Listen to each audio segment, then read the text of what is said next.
কোনোদিন সে ভগবানকে ডাকে না। কেন ডাকে না? তুমি কেন কষ্ট দিলে? কষ্ট দিয়েছো তুমি, তাই তোমায় ডাকবো না। কিন্তু রাধারানী এত কষ্ট পেয়েছেন বাদিনীর ঘরে থেকে, কোনোদিন গোবিন্দকে সে ভোলে। এরকম ভক্ত অনেক আছে বাবা, যেমন হরিদাস ঠাকুর শত শত চাবুকের আঘাত সহ্য করেছে, কিন্তু কখনো কৃষ্ণকে ভোলেনি। আরো কি বলেছে? আঘাত যতই দাও শক্তি দিও সহিবার। হে দয়াময়, তুমি আমায় যতই আঘাত দাও না কেন, আমাকে শক্তি দাও যেন আমি তোমায় ভুলে না যাই। এটা হলো ভক্তের লক্ষণ। ভক্ত জীবনে যত কষ্টই পায়, সে কখনো গোবিন্দকে ছাড়া থাকতে পারে না। তার একটা প্রমাণ একটু বলি বাবা, শোনো। মহাভারতের কথা একটু বলি। মহাভারতে যখন ভগবান কৃষ্ণ হস্তিনাপুরে যখন গোবিন্দ ধর্মরাজ যুধিষ্ঠিরকে রাজা করলেন, রাজা করবার পর ভগবান কৃষ্ণ আমার রথের উপরে বসে আছে, বসে কুন্তি পিসিমাকে ডাকছে, পিসিমা এদিকে এসো। কাছে ডেকে নিয়ে বলছে, পিসিমা জীবনে অনেক কষ্ট পেয়েছো, অনেক দুঃখ পেয়েছো, তোমার 5 সন্তানকে নিয়ে তুমি বনে বনে জীবন কাটিয়েছো। আজ তোমার ছেলে হস্তিনাপুরে রাজা, তুমি রাজমাতা হয়েছ। পিসিমা সমস্ত দুঃখের অবসান ঘটেছে তোমার, আজ তুমি রাজমাতা, তাই এবার আমাকে বিদায় দাও পিসিমা, আমি চলে যাই।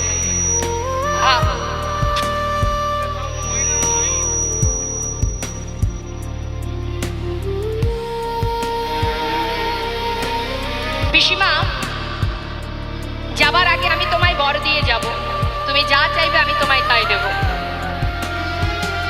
সারা জীবন কষ্ট করেছেন 5 পুত্রকে নিয়ে, সারা জীবন বনে বনে জীবন কাটিয়ে অবশেষে হস্তিনাপুরে রাজা হবার পর ভগবান কৃষ্ণ যখন বিদায় নিচ্ছে বাবা, রথের ওপরে বসে আছে কৃষ্ণ। কুন্তি পিসিমা মনে মনে চিন্তা করছে, মা যে কৃষ্ণ যখনই আমাকে ছেড়ে ঘরে যায়,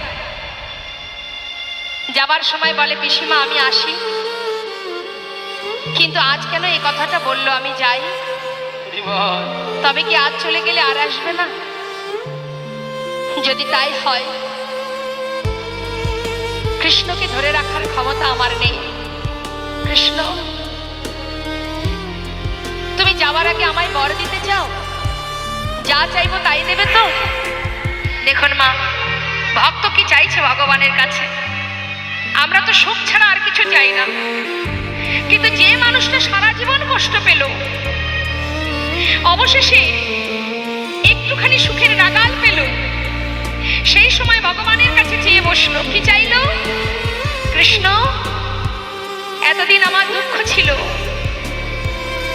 তাই তুমি আমার সঙ্গে ছিলে, আমার 5 পুত্রের সঙ্গে তুমি বন্ধুর মতো ছিলে। আজ আমার ছেলে হস্তিনাপুরে রাজা, আমি রাজমাতা হয়েছি,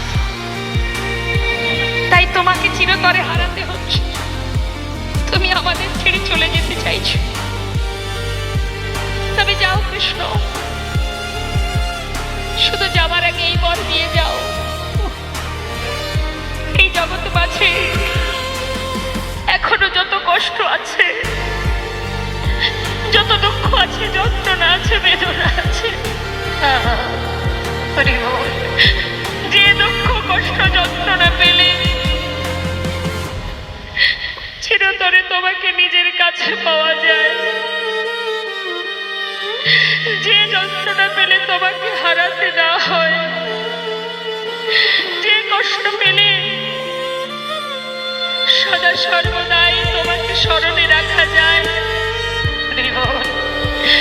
সেই কষ্ট, সেই দুঃখ, সেই যন্ত্রণা তুমি আমাকে দিয়ে যাও কৃষ্ণ। এমন সুখ তুমি আমায় দিও না যে সুখ পেলে দিনে দিনে তোমাকে ভুলে যায়। পাশে দাঁড়িয়ে আছে ভীম, ভীম বলছে, মা জীবনে এত কষ্ট পেলাম, সারাটা জীবন কষ্টই পেলাম, সবে মাত্র দাদা রাজা একটু সুখের নাগাল পেয়েছি, তুমি আবার কেন কৃষ্ণের কাছে দুঃখ চাইছো? মা মা বলছেন, ওরে ভীম, সারা জীবনে দুঃখ পেয়েছিস, কষ্ট পেয়েছিস, সেই সঙ্গে কৃষ্ণকে কাছে পেয়েছিস বাবা।